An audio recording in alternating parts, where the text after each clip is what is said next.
Reagan, what are you doing? Hey, Bobbie. I was just reading a story from the Bible. Really? Which one? It is Mark chapter 5, verses 21 through 34. It is the story of the bleeding woman.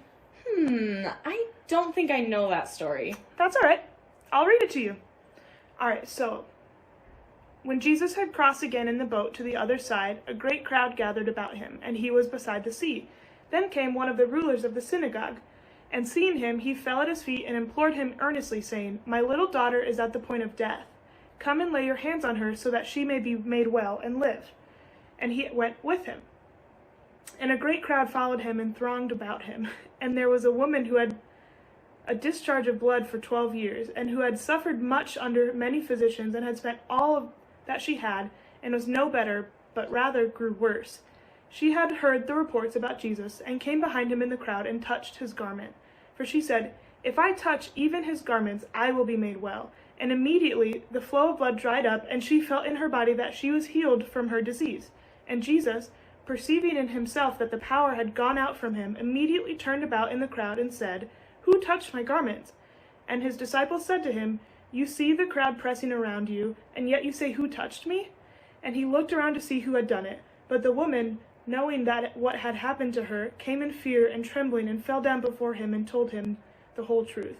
And he said to her, "Daughter, your faith has made you well. Go in peace and be healed of your disease." Wow, so what happened with the man's daughter, the one from the beginning? Well, while Jesus was finding the woman who had been healed, the man's daughter actually passed away. What? That's terrible. Why would Jesus let that happen? Wait. It's okay. I wasn't done with the story yet. Huh? So, yes, the little girl did pass away, but Jesus still went to the house even after they had told him that she had died, and he raised her from the dead. Really? Yeah. Wow, that's so cool. Can I ask you something? Yeah, of course.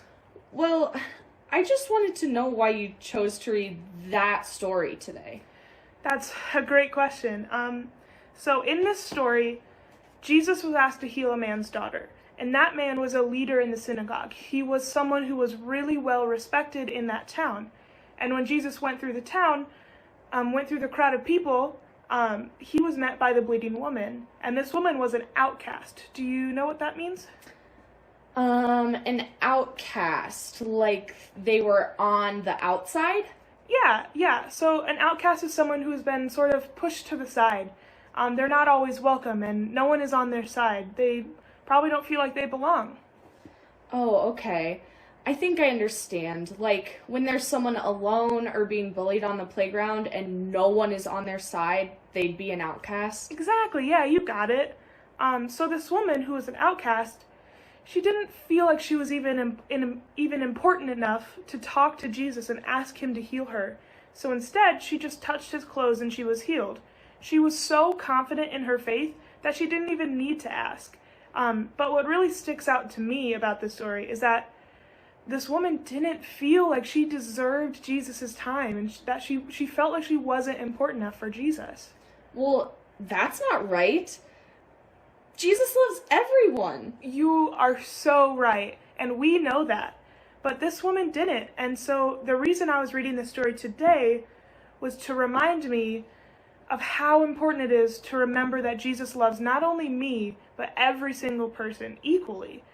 Even when we feel like we're an outcast, or the world sees people as outcasts, Jesus still loves us, and he calls us to love one another in the same exact way. Wow, that makes a lot of sense. And I think that's such a good reminder to really remember how much Jesus loves everyone. Not just me, but everyone. Exactly, Bobbie. Man, you're so right. You're so smart. You got it. I think I want to go read that story again on my own. Yeah. Thanks for sharing that story with me, Reagan. Of course, Bobbie. Have a good time. Talk to you later. Bye. Bye.